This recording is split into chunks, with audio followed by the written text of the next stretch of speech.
Assalamualaikum warahmatullahi wabarakatuh. Innal hamdalillahi nahmaduhu wa nasta'inuhu wa nastaghfiruh wa na'udzu billahi min syururi anfusina wa min sayyiati a'malina. May yahdihillahu fala mudilla lahu wa may yudlil fala hadiyalah. Asyhadu an la ilaha illallah wahdahu la syarikalah wa asyhadu anna Muhammadan abduhu wa rasuluh. Allahumma shalli ala Muhammadi wa ala alihi wa sahbihi wa mawala. Amma ba'd. Wa qala ta'ala fi kitabil karim wa dzakkir fa inna dzikra tanfa'ul mu'minin wa ma khalaqatul jinna wal insa illa liya'budun. Wa qala ya ayyuhalladzina amanu taqullaha haqqa tuqatih wa la tamutunna illa wa antum muslimun. Wa qala wa may yuti'illaha wa rasulahu faqad faza fawzan 'azima. Wa qala wa ma ataqumur rasulu fakhuzuhu wa ma nahakum anhu fantahu. Wa qala Rasulullah sallallahu alaihi wasallam kullu ummati yadkhuluna jannah illa man aba. Qila wa may yaba ya Rasulullah? Qala man ata'ani dakhala jannah wa man asani faqad aba. Al-Mukarramun, para tokoh agama, tokoh masyarakat, pengurus musalla, pengelola majelis, bapak-bapak saudara sekalian yang ulun muliakan dan dirahmati Allah Subhanahu wa taala. Kembali kita panjatkan syukur kita seraya dengan mengucap alhamdulillah atas berbagai macam karunia nikmat yang Allah berikan kepada kita yang tak terhitung jumlahnya. Wa in ta'uddu ni'matallahi la tuhsuha. Termasuk keberadaan kita di sini. Ya, saat ini kita dalam nikmat Allah Subhanahu wa taala yang besar. Kalaulah pembagian nikmat itu ada tiga, ya, tiga klasifikasi.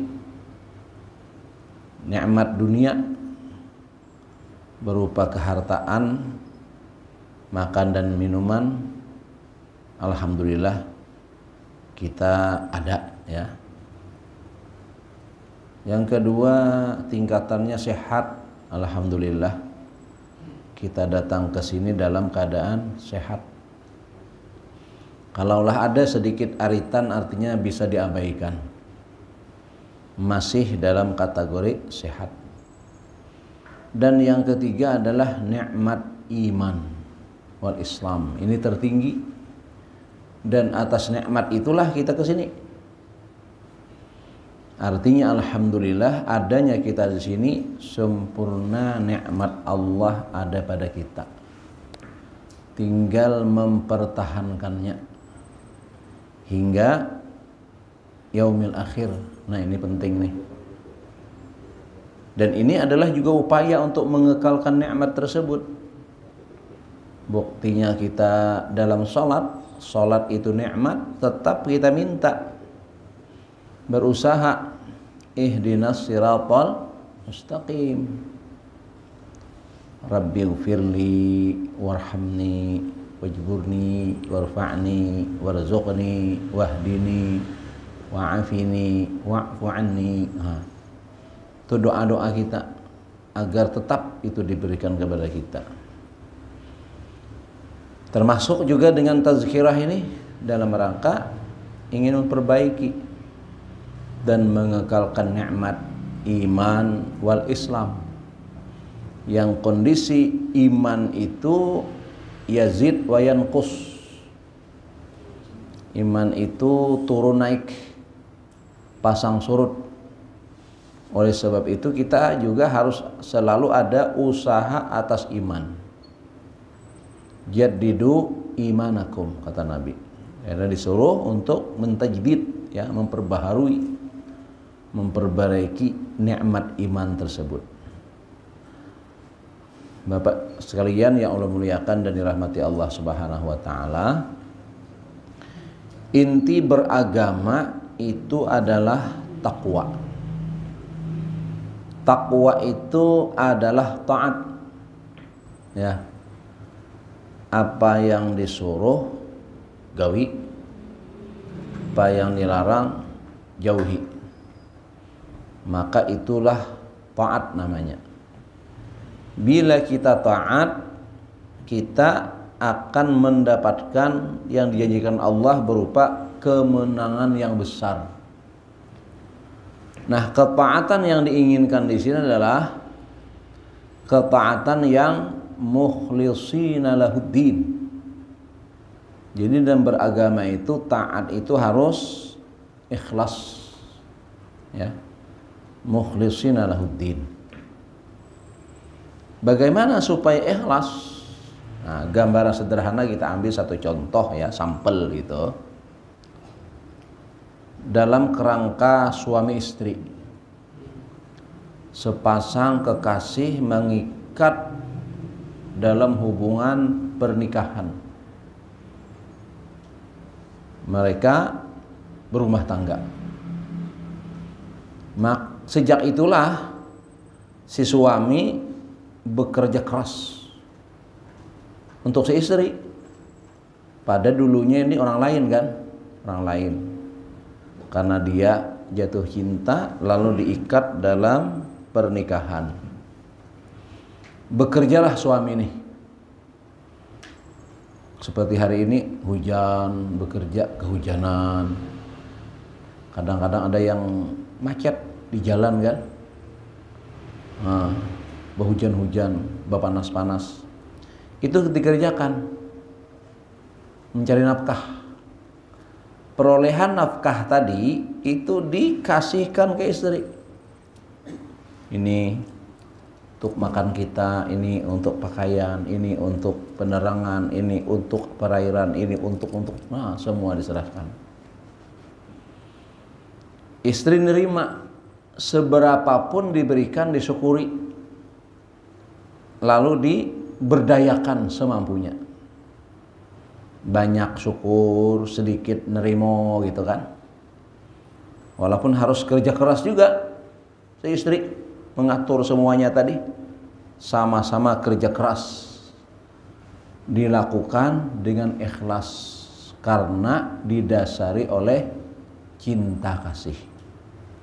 Oleh karena saling mengasihi, saling menyayangi. Nah, dalam beragama demikian. Kita harus dasarnya cinta Allah, cinta Rasul, cinta agama. Dan ini Allah tegaskan di dalam Al-Quran. Surah At-Taubah ayat 24. Surat At-Taubah ayat 24. A'udzubillahi minasyaitonir rajim. Qul in kana aba'ukum wa abna'ukum wa ikhwanukum wa azwajukum wa ashiratukum wa amwalun iqtaraftumuha wa tijaratun tahsawna kasadaha wa masakinu tardawnaha ahabba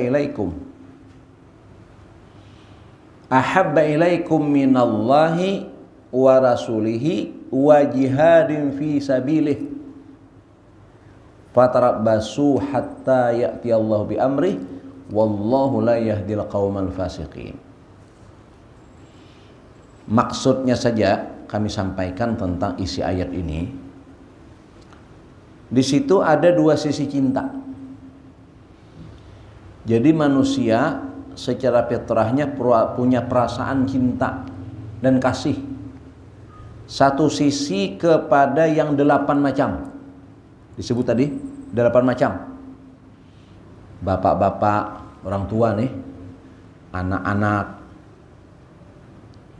saudara, ya, saudara, pasangan, istri bagi suami, suami bagi istri, gitu kan, pasangan, wa azwajukum, kerabat, wa ashiratukum, harta, amwal, Pekerjaan, ya, profesi kita, takut kita diberhentikan, gitu kan. Dan yang kedelapan, rumah. Wa masakinu tardaunaha.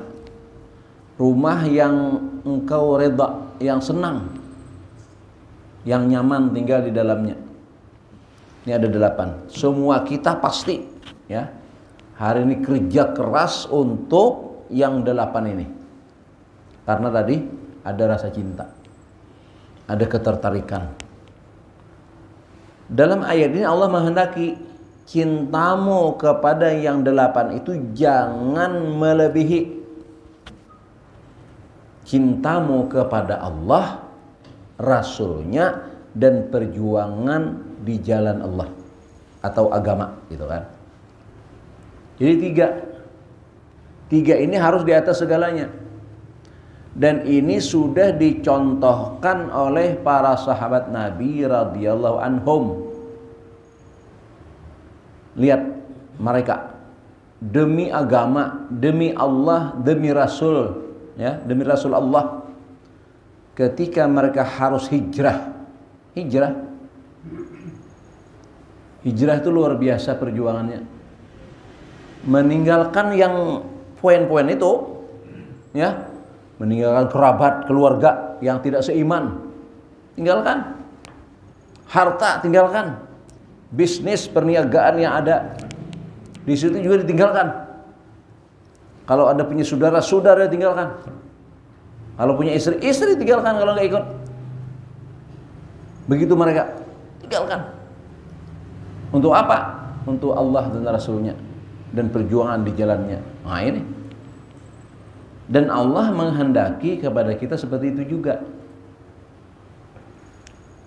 Allah akan ridha kepada kita kalau seperti itu.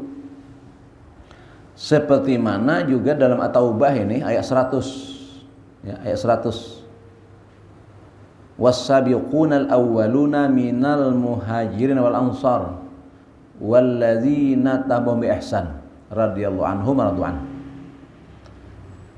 Maknanya, dan yang mula-mula dalam Islam, ya, as-sabiqunal awwalun, mereka yang berlomba-lomba dan mula-mula dalam Islam itu, mereka bagaimana ingin imannya lebih, perjuangannya lebih, pengorbanannya lebih, gitu kan, as-sabiqun.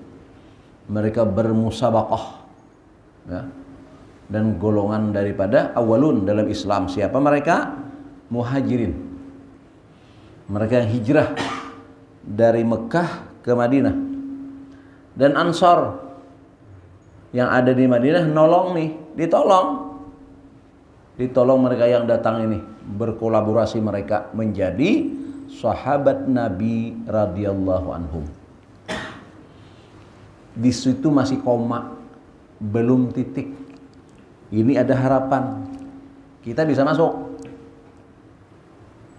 Nah, kita bisa masuk di situ. Yakni dan orang-orang yang mengikuti mereka dengan baik. Nah, kalau kita ngikutin mereka dengan baik, kita dapat titel seperti mereka. Nah, masalahnya ini yang harusnya kita tata, kita atur. Ngikutin ajaran Nabi secara benar, secara baik, sebagaimana para sahabat ngikutin Nabi sallallahu alaihi wasallam. Nah, jadi kita harus mencintai Allah dan Rasulnya dan perjuangan untuk agama di atas segalanya. Artinya ketika kita mau beragama dihalangi oleh istri boleh ditinggalkan. Dihalangi oleh orang tua bisa ditinggalkan. Pekerjaan menghalangi untuk taat kepada Allah, pekerjaan harus ditinggalkan. Jangan sampai karena pekerjaan melupakan Allah, meninggalkan apa yang diperintahkan Rasulnya. Nah, dan ketaatan di sini mesti sami'na wa ta'ana. Apa yang diperintahkan lakukan. Nah ini, itu harus tadi dengan landasan cinta. Nah, kita berupaya menanamkan cinta ini. Bahkan di antara tugas kita ini berdasarkan dari pesan Nabi kita sallallahu alaihi wasallam, tugas kita sebagai orang tua di antaranya mengajarkan anak-anak. Allimu auladakum hubba nabiyikum. Ajar, didik, berikan pengetahuan kepada mereka, anak-anak kalian itu, untuk mencintai Nabi kalian. Artinya di sini include kan, syahadatain itu dua. Jadi cinta Allah, cinta Rasul, cinta agama, itu ditanamkan. Nah, bagaimana caranya? Nah, tak kenal maka tak cinta. Kita perkenalkan, mengenalkan Allah dengan mendidik, mengajar mereka ilmu tauhid, ilmu mengenal Allah. Dan kita perlu Allah. Itu. Kita ini perlu Allah. Jadi fungsi ilmu itu pertama memperkenalkan, manahuwakan, ya, manahuwakan bahwa Allah itu ada dan manusia bergantung kepada Allah. Manusia tidak punya kuasa apa-apa. La haula wala quwata, itu manusia, illa billah. Jadi Allah yang kuasa. Karena Allah yang kuasa, iza sa'alta fas'alillah, iza sta'anta fasta'in billah. Ini pengajaran Nabi kepada seorang yang masih umurnya anak-anak. Panggilannya ya gulam, kata Nabi. Ini hadis riwayat Imam At-Tirmidzi ya. Pengajaran Nabi kepada Abdullah bin Abbas radhiyallahu anhuma, yang ketika itu beliau berkisar usianya hanya sekitar 10 tahun. Dan kesempatan bersama berjalan dalam sebuah kendaraan belum menyempatkan mengajar. Jadi mengajar tuh dalam kondisi santai, perjalanan, sampaikan. Bahkan kadang-kadang efektif kita. Kita kalau di rumah kadang-kadang tercampur-campur gawian. Tapi kalau kita sambil perjalanan sambil nyetir ini, kita bisa bernasihat kepada anak-anak. Pengajian ke sini misalnya waktu subuh-subuh gitu kan. Kita lewat di perjalanan, lihat orang menyapu sampah kan, lihat orang jualan, lihat orang bekerja bawa sayur, itu bisa memberikan nasihat langsung. Lihat orang, dibanding kita hari ini, alhamdulillah, lihat orang kerjanya kayak itu nakai kada hina, ada itu mulia, itu bagus. Nah, bisa menasihatkan begitu di perjalanan ya. Dan Nabi begitu. Kata Abdullah bin Abbas apa? Kuntu khalfan Nabi sallallahu alaihi wasallam zata yaum. Suatu hari aku berada di belakang Nabi naik kendaraan. Cuma tidak dijelaskan itu apa, unta atau kuda gitu kan. Cuma di belakang Nabi berposisi. Lalu berkata, "Ya gulam, inni u'allimuka bikalimat." Sesungguhnya aku ingin mengajarkan kepadamu beberapa kalimat. Ini Nabi mengajarkan kalimat tauhid ini. Ya. Apa kata Nabi? Pertama, kalimatnya ihfazillah yahfazuka. Ihfazillah tajidhu tujahaka. Ini berkaitan dengan hukum hakam dan syariat Allah. Jagalah Allah. Maknanya luas. Jagalah hukum Allah, jagalah syariat Allah, jagalah kewajiban kita kepada Allah. Niscaya Allah jaga kamu. Nah, itu kan nyaman nih. Ya, jagalah Allah. Maknanya ya tadi, niscaya Allah jaga kamu. Dan jaga Allah, niscaya kau dapati Allah ada di hadapanmu. Allah nolong kita, Allah bimbing kita, Allah mengarahkan kita. Kita nih dalam satu perjalanan, dalam satu hal-hal yang kita lakukan, kita kada tahu nih, ini kesini sampai ke kadakah, atau ada ancaman bahaya kah? Udah tahu kita. Namun ketidaktahuan itu ketika kita menjaga Allah dalam perjalanan itu, Allah akan jaga kita. Allah pelihara kita. Ini berdasarkan pengajaran Nabi SAW. Jagalah Allah. Dan kau dapati Allah di hadapanmu. Lalu tentang tauhid, ya. Iza sa'alta fas'alillah, itu lanjutannya. Wa iza sta'anta fasta'in billah. Jika meminta hendak sesuatu nih, mintanya lawan Allah. Kan nyaman. Jangan minta ke lain. Ini nyaman. Nah, tinggal ini ngangkat tangan aja. Termasuk dalam proses pendidikan terhadap anak. Itu juga diantaranya adalah ad-doa, bid-doa. Doakan anak-anak kita. Dan diantara doa yang Allah terima, yang Allah kabulkan adalah doa orang tua atas anak-anak mereka.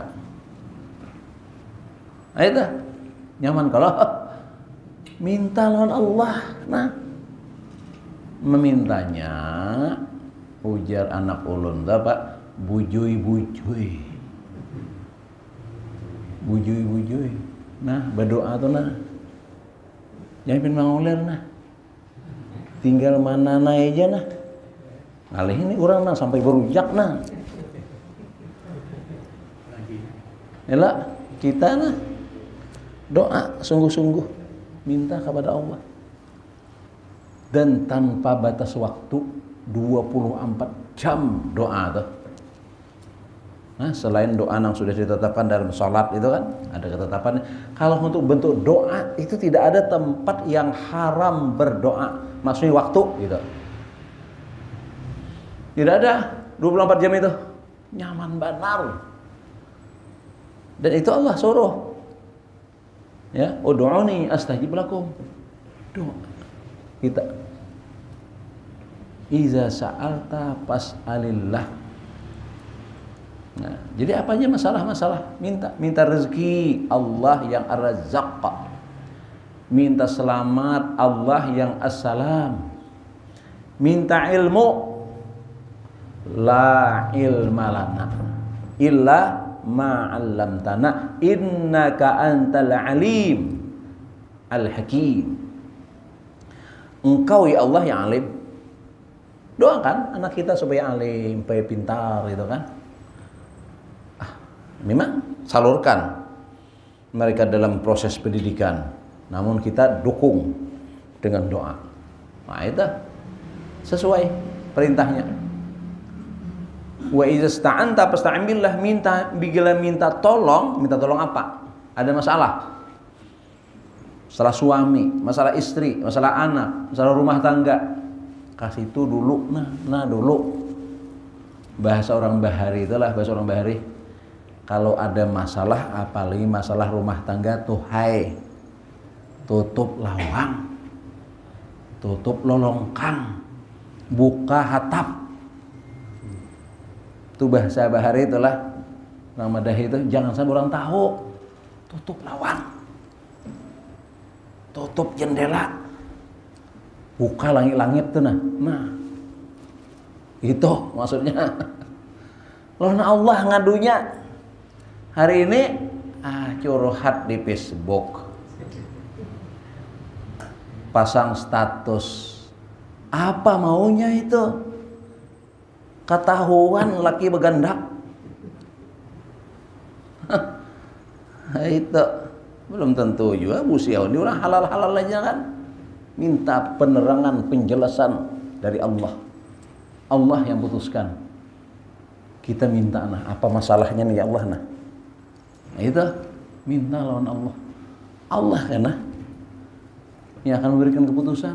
Ini kada tahu-tahu lawan Allah ya Pak. Datang ke dukun orang pintar, pas pintari orang. Ngaran datang orang pintar ya lah. Pintari orang. Apa pintari orang tah? Dipintari apa Pak? Manis, bahasa Banjari manis. Padahal sebaliknya. Kenapa? Orang pintar Bang. Lau pintari orang paling ke dukun palsu. Semua dukun tuh palsu Pak. Adalah dukun asli apa ya? Maaf nih lah. Dukun asli itu kayak apa kan? Ngaran dukun doh apa gawiannya? Menyugesti orang aja. Nah itu. Karena kasih itu kita bukanya ke Allah. Tauhid ini diajarkan nih. Ini dididik, ditanamkan kepada anak-anak kita. Caranya selain doa tadi sudah sampaikan lah. Memang diantaranya itu adalah kita doakan kepada Allah anak-anak kita itu, ya. Sebenarnya dan prosesnya itu terakhir itu. Jadi proses pertama itu adalah keteladanan. Kita dulu gimana kita mengajar anak kita kada, itu kan? Tunjukkan kita orang yang bertauhid, yang sangat perlu dengan Allah. Kayak apa orang perlu dengan Allah? Ketika dipanggil datang. Kada dipanggil gen datang.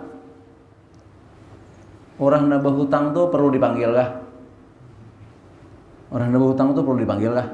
Nya perlu duit nih. Lalu hendak pinjam lan pian. Mah hadang dikiau kah? Ndak. Datang seorang. Datang, maaf Pak Haji lah. Ulun ada keperluan nah. Kawakah bahinya menduit. Nah, kita perlu. Apalagi dipanggil sidin, dikiau, sidin datang. Allah tahu kita tuh perlu. Dipanggil. Abah tahu pada anak nih bermasalah parlo nih. Nak, ada sesuatu kah pina anu? Ya datangnya Abah sini nah. Insyaallah yang Abah bantu. Itu lah. Itu Abah nang paham. Allah lebih paham. Nah itu nah. Kenapa kita dipanggil? Karena kita perlu Allah. Allah panggil.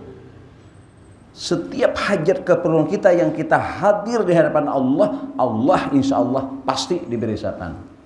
Makanya ayatnya wasta'inu bis sabri was salah. Salah dipanggil, hayya 'alas salah. Sini nah. Ke sini toh. Para toh sini. Kalau kita perlu Allah, paham kita perlu Allahus Samad, kita datang. Hari ini banyak orang nang seakan-akan kada perlu Allah. Buktinya di kiau kada datang.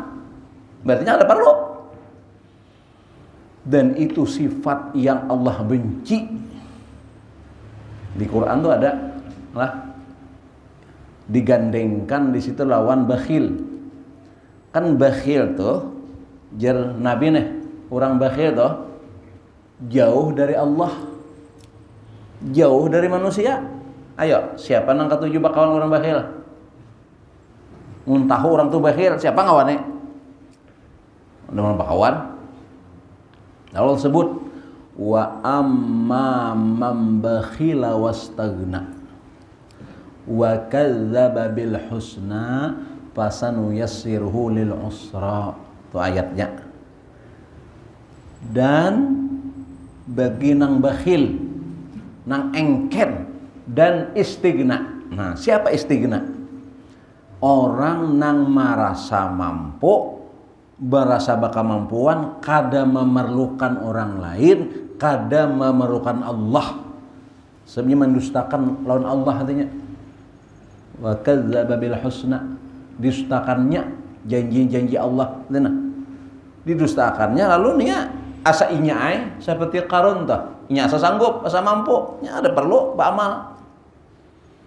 Kalau orang tuh beramal, besi harta, berinfak, bersedekah, berzakat, berarti perlu lawan Allah. Karena nya kada perlu, nya ada mau. Mohnya. Ini istighna. Dan jar Allah orang ini nah. Orang ini hidupnya sempit, susah orang nih. Allah madahakan.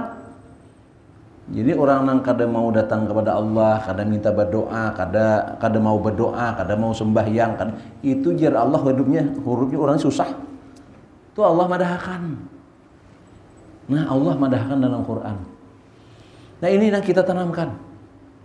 ya kepada anak-anak kita. Kita teladankan, kita atur waktu, ya, karena kita berhajar dengan Allah. Kapan Allah panggil, kita harus siapkan diri untuk menghadapnya. Allah kita minta, Allah suruh minta, kita minta. Mana kita minta hidayah, apa yang kita minta anak-anak yang menghias mata memandang di hari tua, yang menjadi keturunan imam-imamnya orang yang bertakwa. Itu kita minta kepada Allah. Kita sendiri yang melakukannya. Lalu anak tadi disekolahkan. Kita karena mampu maksimal mendidik pola kita, disekolahkan. Kita contohkan, anak disekolahkan, lalu kita doakan. Itu prosesnya itu. Nah, yang kita tanamkan itu apa? Mengenalkan Allah tadi melalui ilmu tauhid. Mengenalkan sosok mulia Rasulullah sallallahu alaihi wasallam. Melalui apa? Tentu melalui hadis-hadis nabawiyah. Jadi mengenalkan Nabi itu lewat hadis. Hadis itu adalah satu-satunya ilmu yang ada dalam Islam aja. Udah kita aja ada. Apa kan ilmu hadis itu? Ulumul hadis ya, ulumul hadis. Ilmu yang bidangnya itu adalah tentang hadis. Apa itu hadis? Aqwaluhu wa af'aluhun Nabi sallallahu alaihi wasallam. Perkataan dan perbuatan Nabi. Ada juga bahasa yang lain, hadis itu kan dengan sunnah ya. As-sunnatu ma sadara 'anin Nabi sallallahu alaihi wasallam ghairal Qur'an min qaulin aw fi'lin aw taqririn. Jadi hadis itu adalah sandaran segala sesuatu yang ada pada Nabi. Coba kira-kira nih, perkataan selain perkataan Nabi, adakah ada satu ilmu yang berdiri untuk memeliharanya? Perkataan siapa?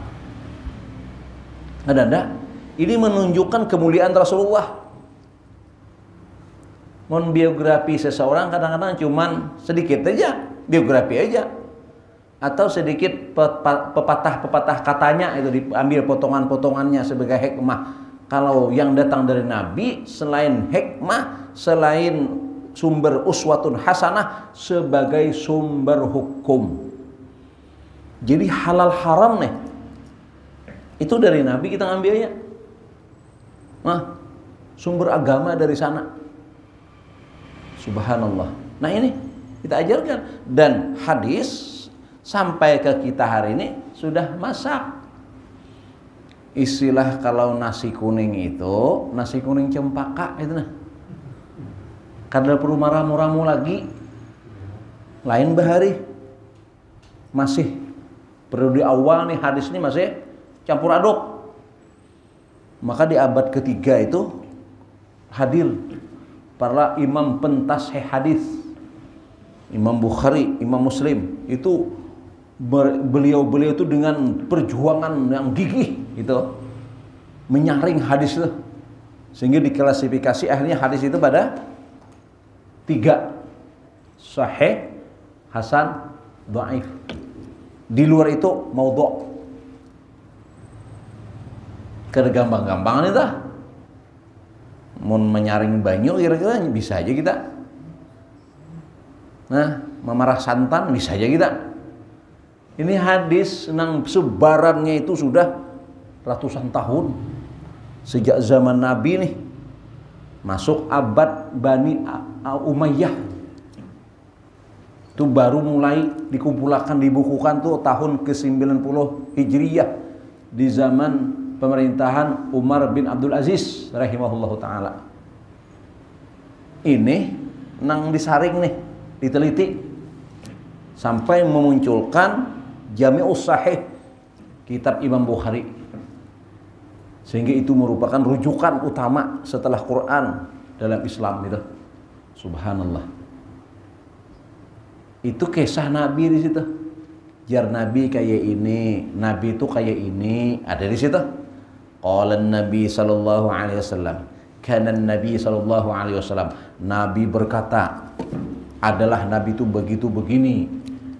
Lalu jadilah sesuatu jadi hukum. Berarti ini wajib, ini sunat, ini makruh, wah, ini haram. Itu di hadis. Maka ciptakanlah anak-anak kita untuk mengenal hadis-hadis nabawiyah. Juga berupa sirah nabawiyah. Koleksi, ya. Kitab-kitab hadis yang sederhana, insya Allah artinya sudah masak, begitu kan.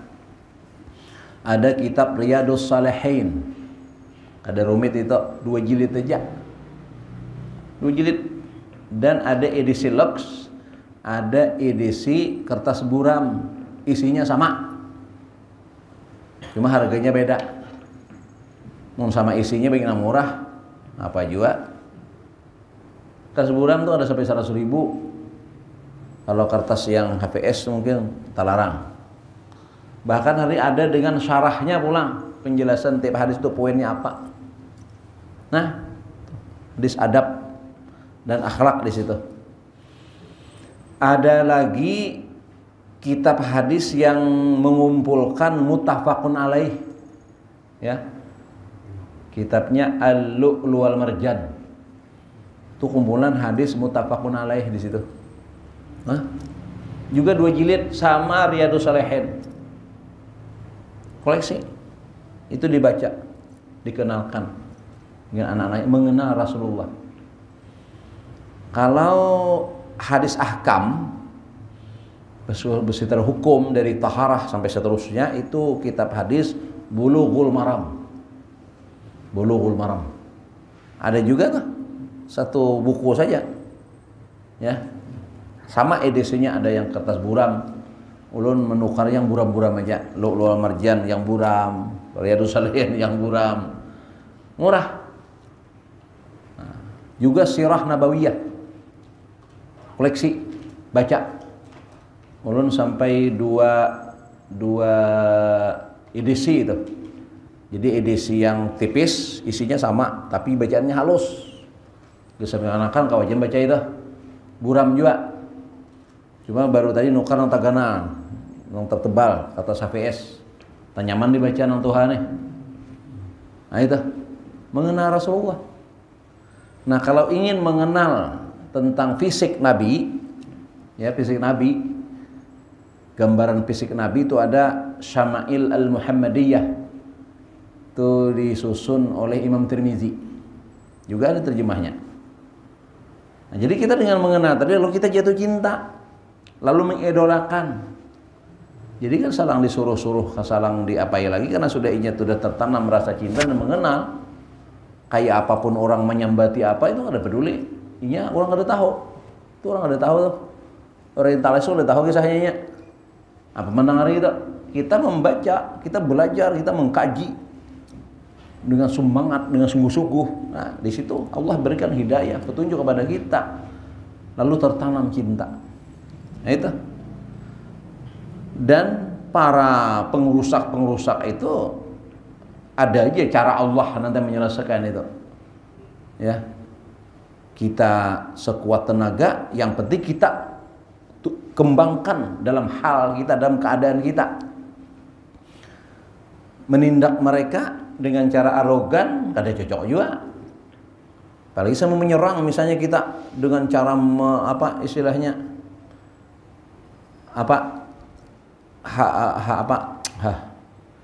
dengan cara tindakan kekerasan misalnya. Kita sendiri bang kayak apa gitu. Nah, yang penting kita hidupkan semangat, ya, hubbun Nabi SAW itu dengan mengenal sosok beliau tadi. Lalu kita kaji, kita pelajari ajaran beliau yang mengajarkan kehidupan 24 jam. Cara tidur, cara makan, cara safar, cara kawin, cara berkeluarga, gimana sebagai suami, gimana sebagai istri, gimana sebagai anak, gimana sebagai kakak, gimana sebagai adik, lengkap ajaran Nabi. Subhanallah. Nah, kita kenal, kita aplikasikan. Kalau itu menjadi bagian kehidupan kita, itulah namanya ihya'us sunnah. Hidup kita dengan sunnah. Itulah yang benar cintanya, kata Nabi. Man ahya sunnati faqad ahabbani. Yang menghidupkan sunnahku, hidupnya dengan sunnah, dialah yang benar cintanya dengan aku. Natijahnya aja lagi, hasilnya ya nanti bersamaku dalam surga, kana ma'i fil jannah. Itu hasilnya. Nah, jadi sekarang prosesnya kita tanamkan, kenalkan. Dan ini perkenalan sepanjang waktu, sepanjang masa. Salah satu bentuknya juga dengan kajian ini, hadirkan anak kita, keluarga kita, hadirkan, kita hadir. Ingin mengenalkan ini, mengenalkan. Nah, kalau sudah kenal, kita akan perlu. Kalau tidak mengenal, kita seakan-akan tidak perlu. Karena kadang mengenal Allah, lalu kadang perlu Allah. Karena kadang mengenal Nabi kita, lalu kadang mau hidup dengan sunnah. Kalau mengenal Allah, dia akan datang kepada Allah. Ketika mengenal Rasulullah, dia akan lebih dekat dengan ajaran Rasulullah. Di mana majelis mengenalkan itu? Di majelis ilmu, di pembelajaran. Nah, kalau kita hadir seperti itu, insya Allah tertanam. Nah, ini pentingnya kenapa ada majelis, ada majelis taklim seperti itu. Nah, karena waktu sudah sampai Isya, ya, batas kajian kita adalah antara maghrib dan Isya. Artinya selesai. Terima kasih atas waktu dan perhatian. Mohon maaf atas kesalahan dan kekurangan. Kepada Allah sama-sama memohon ampunan. Subhanakallahumma wa bihamdika asyhadu an la ilaha illa anta astaghfiruka wa atubu ilaik. Assalamualaikum warahmatullahi wabarakatuh.